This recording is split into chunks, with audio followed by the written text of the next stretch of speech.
નવસારી જિલ્લાના રેલવે મુસાફરો માટે મોટા આનંદના સમાચાર આવ્યા છે. સ્થાનિક નાગરિકો, વિવિધ સંસ્થાઓ અને જનપ્રતિનિધિઓની વર્ષો જૂની માંગને ધ્યાનમાં રાખીને 129333 12934 કર્ણાવતી એક્સપ્રેસને નવસારી સ્ટેશન પર સ્ટોપેજ આપવાની સ્વીકૃતિ રેલવે બોર્ડ દ્વારા આપી દેવામાં આવી છે.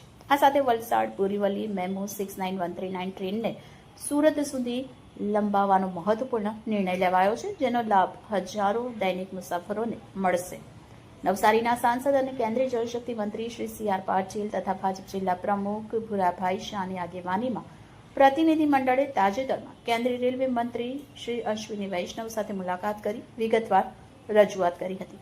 કેન્દ્રીય જળશક્તિ મંત્રી સી.આર. પાટીલ સાહેબના સઘન અને સતત પ્રયાસોના પરિણામે રેલવે મંત્રાલયે આ માંગણીઓ ગ્રાહ્ય રાખી છે. આ ઉપરાંત વંદે ભારત એક્સપ્રેસ, સૌરાષ્ટ્ર મેલ સહિત અન્ય ટ્રેનોના સ્ટોપેજ અંગે પણ સકારાત્મક નિર્ણય ટૂંક સમયમાં આવવાની શક્યતા છે. આ નિર્ણય બદલ ભાજપ જિલ્લા પ્રમુખ શ્રી ભુરાભાઈ શાહે નવસારી જિલ્લા વતી વડાપ્રધાન શ્રી નરેન્દ્રભાઈ મોદી, રેલવે મંત્રી શ્રી અશ્વિની વૈષ્ણવ અને કેન્દ્રીય જળશક્તિ મંત્રી શ્રી સી.આર. પાટીલ સાહેબનો હૃદયપૂર્વક આભાર વ્યક્ત કર્યો હતો. Bureau report E2Z news, Surat.